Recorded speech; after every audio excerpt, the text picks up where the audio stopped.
जय श्री कृष्ण। राधे राधे।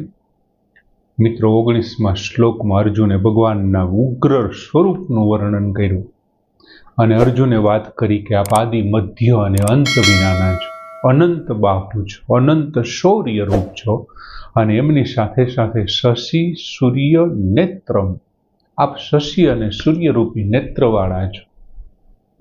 ત્યાર પછી દીપ્ત હુતાશ વક્ત્રમ, આપ પ્રજ્વલિત અગ્નિ જેવા અગ્નિરૂપી મુખવાળા છો, પ્રજ્વલિત અગ્નિરૂપી મુખવાળા અને પોતાના તેજથી સ્વતેજસા સંતપ્તમ વિશ્વમ ઇદમ, આ આખા વિશ્વને તમે પોતાના તેજથી સંતાપ આપી રહ્યા છો, સંતપ્ત કરી રહ્યા છો। અને હવે 20મા શ્લોકના પૂર્વાર્ધમાં ઉગ્ર રૂપનું વર્ણન છે અને ત્યાર પછી એના ઉત્તરાર્ધથી ઉગ્ર રૂપના અસર એમની શું છે ને એમની વાત ચાલુ થાય છે। એટલે અર્જુન વાત કરે છે કે દ્યાવા પૃથિવ્યોહો ઇદમ અંતરમ હિ વ્યાપ્તમ ત્વયા એકેન દિશઃશ્ચ સર્વાઃ દૃષ્ટવા અદ્ભુતમ રૂપમ ઉગ્રમ તવ ઇદમ લોકત્રયમ પ્રવ્યથિતમ મહાત્મન। ત્યાંથી શરૂઆત થશે, વિશેષણ છેલ્લે છે મહાત્મન। હે મહાત્મા, દ્યાવા પૃથિવ્યોહો ઇદમ અંતરમ હિ વ્યાપ્તમ ત્વયા એકેન, દ્યાવા એટલે સ્વર્ગ, પૃથિવ્યોહો અને પૃથ્વીનું, અંતરમ એટલે વચ્ચેનું અથવા એમની વચ્ચે જે આ આકાશ છે તે વચ્ચેનું આકાશ, દ્યાવા પૃથિવ્યોહો ઇદમ અનંતરમ, આ સ્વર્ગ, ઇદમ એટલે આ સ્વર્ગ અને પૃથ્વી વચ્ચેનું સંપૂર્ણ આકાશ, ત્વયા ચ સર્વાહ દિશાહ, અને બધી દિશાઓ, સઘળી દિશાઓ, ત્વયા એકેન હિ વ્યાપ્તમ, એકમાત્ર તમારાથી જ પરિપૂર્ણ છે, આપનાથી જ, ત્વયા એકેન હિ વ્યાપ્તમ, તમારા એકમાત્રથી જ પરિપૂર્ણ છે, ભરેલી છે, સંપૂર્ણ। શું ભરેલી છે? તો કે સર્વાહ દિશા, બધી જ દિશાઓ, દ્યાવા પૃથિવ્યોહો અનંતરમ, આ સ્વર્ગ અને પૃથ્વીની વચ્ચેનું આકાશ। અર્જુન કહે છે ત્વયા એકેન હિ વ્યાપ્તમ, તમારા એકમાત્રથી, આપના એકથી જ સંપૂર્ણ વ્યાપ્ત છે। વ્યાપ્તમ એટલે વ્યાપ્ત છે, પરિપૂર્ણ છે।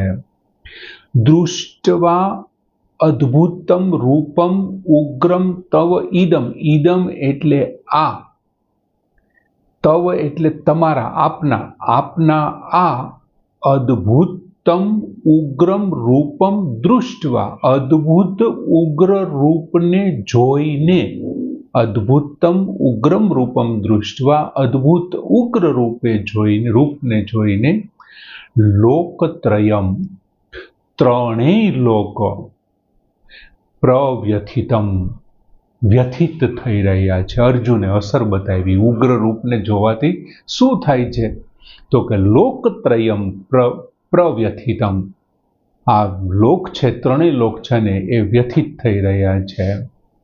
અર્જુન ભગવાનની વર્ણન કરતા આ શ્લોકમાં બે છે કે હે મહાત્મા, આ સ્વર્ગ છે, જે સ્વર્ગ અને જે આ પૃથ્વી છે એમની વચ્ચેનું જે આ આકાશ છે, આ જે અંતર છે, પોલાણ છે, અને એ સિવાય 10 દિશાઓ જે છે એ બધું, સઘળી દિશાઓ એકમાત્ર આપનાથી, ત્વયા એકેન હિ વ્યાપ્તમ, માત્ર તમારા એકથી જ પરિપૂર્ણ છે।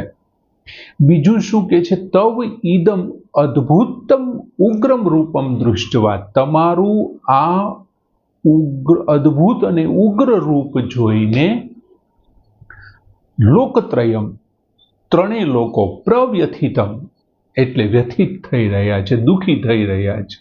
હવે જો પહેલા જ વહેલા શબ્દ અર્જુને ભગવાન કૃષ્ણ માટે એટલે કે વિશ્વરૂપમાં જે દેખાય છે એમના માટે મહાત્મન શબ્દ વાપર્યો. અત્યાર સુધીમાં જે કઈ રૂપ જોયા છે ને એ બધા રૂપ કરતા જુદું છે, બધા રૂપ કરતા મહાન છે. આવું રૂપ કોઈ દી ક્યાંય જોયું નથી ને એટલે માટે શબ્દ વાપર્યો છે મહાત્મન, જે મહાન સ્વરૂપ ધારણ કરીને બેઠા છે, મહાન રૂપ ધારણ કરીને બેઠા. આત્મન મહાત્મન, આપ મહાન આત્મા છો, મહાન સ્વરૂપ છે આપનું, એટલા માટે આ શબ્દ છે. પછી કહે છે કે દ્યાવા પૃથિવ્યો ઇદમ અંતરમ, આ જે સ્વર્ગ અને પૃથ્વી વચ્ચે રહેલું જે આકાશ છે એમની વચ્ચે જે આપણે આ પોલાણ છે જેમની અંદર આ હવા ને બધું છે, એ બધું પોલાણ સ્વર્ગ અને પૃથ્વી, એમાં આકાશ આવી જાય, દ્યુ આવી જાય, બધું પૃથ્વીથી સ્વર્ગ સુધીનું જે કાંઈ પોલાણ છો ને એ પોલાણની અંદર શું છે તો કે તો આ એકેય નહીં વ્યાપ્તમ, આ બધું જ તમારાથી વ્યાપ્ત થયેલું છે. એમની અંદર માત્ર ને માત્ર તમે જ છો. અને પાછું એવું કહે છે કે સર્વાહા દિશોશ્ચ, અને સર્વ દિશાઓ, બધી દિશાઓ, ઉત્તર છે, દક્ષિણ છે, પૂર્વ છે, પશ્ચિમ છે. આ ઉત્તર દિશા છે તો ઉત્તર અને પૂર્વની વચ્ચે તો ઈશાન છે, તો એ જ પ્રમાણે પૂર્વ અને દક્ષિણની વચ્ચે અગ્નિ છે, તો એ જ પ્રમાણે દક્ષિણ અને પશ્ચિમની વચ્ચે છે નૈઋત્ય છે, એ જ પ્રમાણે વાયવ્ય છે. એમ ઉત્તર, દક્ષિણ, પૂર્વ, પશ્ચિમ, ઈશાન, અગ્નિ, નૈઋત્ય, વાયવ્ય, જેને આપણે ખૂણા તરીકે, બીજું ઉપર આકાશ અને નીચે પાતાળ, ઉપર અથવા નીચે એમ કહીએ કે આકાશ કે પાતાળ કહીએ. આમ 10 દિશાઓ અને સ્વર્ગથી ચાલુ કરીને પૃથ્વી સુધીનું જે કંઈ પોલાણ છે, જે કંઈ જગ્યા છે, જે કંઈ અવકાશ છે, તો યા એકે નહીં વ્યાપ્તમ, તમારા એકથી જ માત્ર વ્યાપ્ત છે. આપ જ એમાં પરિપૂર્ણ છો, સમાયેલા છો, આપની અંદર એ બધું જ રહેલું છે, બીજું કંઈ છે જ નહીં. 10 દિશા. પછી બીજી લીટીમાં હવે એમના અસરની વાત કરે છે. ઉગ્ર રૂપને દૃષ્ટવા કૃતમ રૂપમ ઉગ્રમ તવ ઇદમ લોકત્રયમ પ્રવ્યથિતમ મહાત્મના. શું કહે છે? હવે 20મા શ્લોકના પૂર્વાર્ધમાં અને પૂર્વાર્ધમાં પહેલી લીટીમાં ઉગ્ર રૂપનું વર્ણન થયું, અને હવે ઉત્તરાર્ધમાં એ ઉગ્ર રૂપની અસર 22મા શ્લોક સુધી ચાલશે. કેવી એમની અસર છે, એમનું અસરનું વર્ણન છે. હવે આપનું રૂપ છે કેવું અદ્ભુત છે, કેવું અલૌકિક છે, કેવું વિલક્ષણ છે, કેવા દૈદીપ્યમાન છો, અને કેવું આપનું સ્વરૂપ છે વિશિષ્ટ પ્રકારનું રૂપથી, કે એ રૂપને જોઈ અને 3 લોક છે, એટલે કે સ્વર્ગલોક, મૃત્યુલોક અને પાતાળલોક, આ 3 લોકના રહેવાસીઓ ભયભીત થઈ ગયા છે. એમાં પશુ, પક્ષી, ચચરાચર, ચર અને અચર, જળ અને ચેતન, બંને સૃષ્ટિ છે એ આપના આ અદ્ભુત અલૌકિક દૈદીપ્યમાન રૂપને જોઈ અને કેવા થઈ ગયા છે? ત્રસ્ત થઈ ગયા, સંતપ્ત, પ્રવ્યથિતમ, ત્રસ્ત થઈ ગયા છે. હવે આપણને એવો એક અહીં પ્રશ્ન જાગે છે કે અહીંયા શ્લોકમાં આપ્યું છે દ્યાવા પૃથિવ્ય, એટલે કે સ્વર્ગ અને પૃથ્વી. દ્યાવા પૃથિવ્ય, સ્વર્ગ અને પૃથ્વી. તો પછી અર્જુને લોકત્રયમ શબ્દ શું કામ વાપર્યો? 3 લોક શું કામ વાપર્યો? આમાં તો 2 જ લોકની વાત કરી છે, પાતાળ લોકને શું કામ વાપર્યો? એમ બીજું એવી કહેવા પાછળનું કારણ એ છે કે અર્જુને જે આમાં થાય છે શું, પાતાળ પણ એટલા માટે આમાં લેવું જોઈએ. લોકત્રય 3 છે એટલે પાતાળ એટલા માટે આપણે લઈ લઈએ કારણ કે અર્જુનને શું થયું, એક જ સ્થળે એમને જુદું જુદું દેખાય છે. ભગવાને એમ કીધું ઈ હોય એકસ્થમ, સંજયે પણ એવી વાત કરી તત્ર એકસ્થમ, પણ અર્જુનની અનાવડત ગણો અથવા અર્જુન આભો થઈ ગયો, એટલા બધા આવું રૂપ જોઈને એટલો બધો ભાવ વિભોર થઈ ગયો. હર્ષરષ્ટા એવો શબ્દ આવ્યો હતો, હર્ષરષ્ટા, અને અચંબામાં પડી ગયો છે અર્જુન એટલે અર્જુને ભગવાનનું વિશ્વરૂપ જોયું અને જેવું જોયું એ સાથે એને વર્ણન કરવાનું ચાલુ કર્યું, આવું છે આવું છે. ત્યાં એને બધું દેખાણું હતું. બીજું એને ક્રમશઃ નહોતું દેખાણું કે પેલા સ્વર્ગ, પછી મૃત્યુ, પછી પાતાળ. અર્જુને તો જોયું. હવે મેં આમાં કોઈ પણ જગ્યાએ આંખ ખોલી અને મને 50 મારી સામે કોઈ દ્રશ્ય આવ્યા, તો એવું જરૂરી નથી કે એ 50 દ્રશ્યમાંથી જે પહેલા આવ્યો હોય એનું જ હું પહેલા નામ લઉં. મને કદાચ પહેલો અરીસો દેખાણો હોય, એને બદલે મેં કબાટનું પહેલા નામ લીધું હોય, મેં આ કેમેરાનું પહેલું નામ લીધું હોય, મેં પંખાનું પહેલું, કેમ કે હાજર તો છે ને. એટલે ભગવાનના વિશ્વરૂપમાં જે પ્રમાણે દેખાણું એમ અર્જુને બધું નામ લીધું અને જેમ જેમ એ નામ લેતા ગયા એમ એ બોલતા ગયા. જેમ જેમ એને દેખાતું ગયું એમ નામ લેતા ગયા, બોલતા ગયા.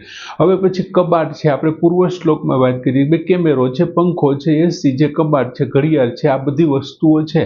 હવે આ બધી વસ્તુઓ મને એક જ ક્ષણમાં દેખાઈ ગઈ હતી. મેં મારી આંખ ખોલી એ જ સાથે દેખાણી હતી. પણ છેલ્લી વસ્તુનું વર્ણન કરીશ ત્યારે કેટલી વાર લાગી હશે? કદાચ 10 મિનિટ પણ થઈ ગઈ હશે.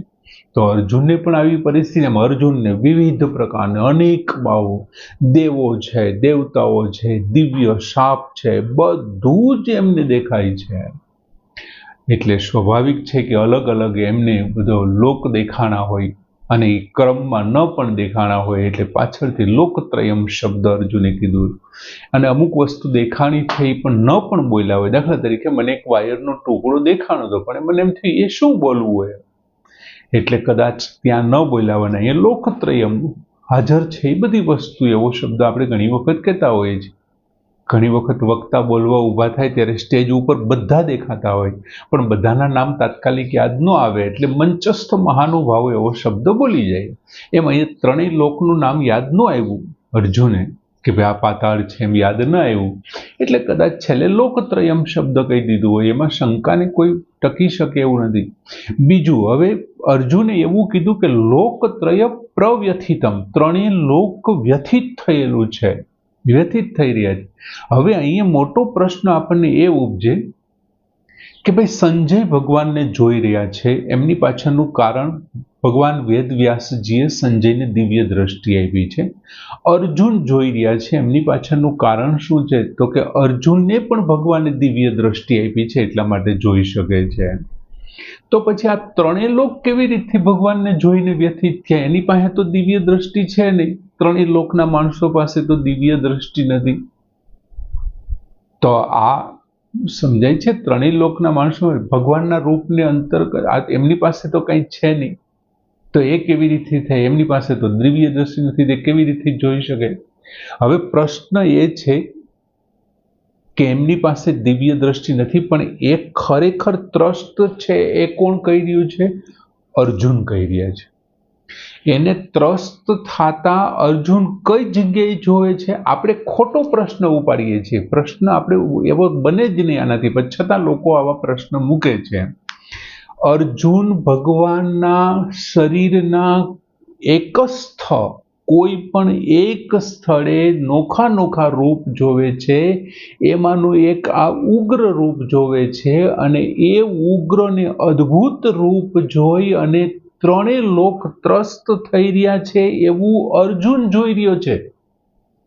એવું અર્જુન જોઈ રહ્યા છે. કઈ જગ્યાએ? તો કે ભગવાનના શરીરમાં. એટલે ત્રણેય લોક પણ અને ત્રણેય લોકના લોકો, પશુ પક્ષી ચરાચર સૃષ્ટિ એ ભગવાન અંતર્ગત છે. અર્જુન એમને અત્યારે હકીકત માની બેઠા છે. તમે કોઈ મૂવી જોવા બેઠા છો, પિક્ચર જોવા બેઠા છો, પિક્ચરની અંદર તમે એટલા બધા એમની અંદર ઇન્વોલ્વ થઈ જાઓ ને, ત્યારે તમને પિક્ચર ન લાગે, તમને હકીકત લાગે.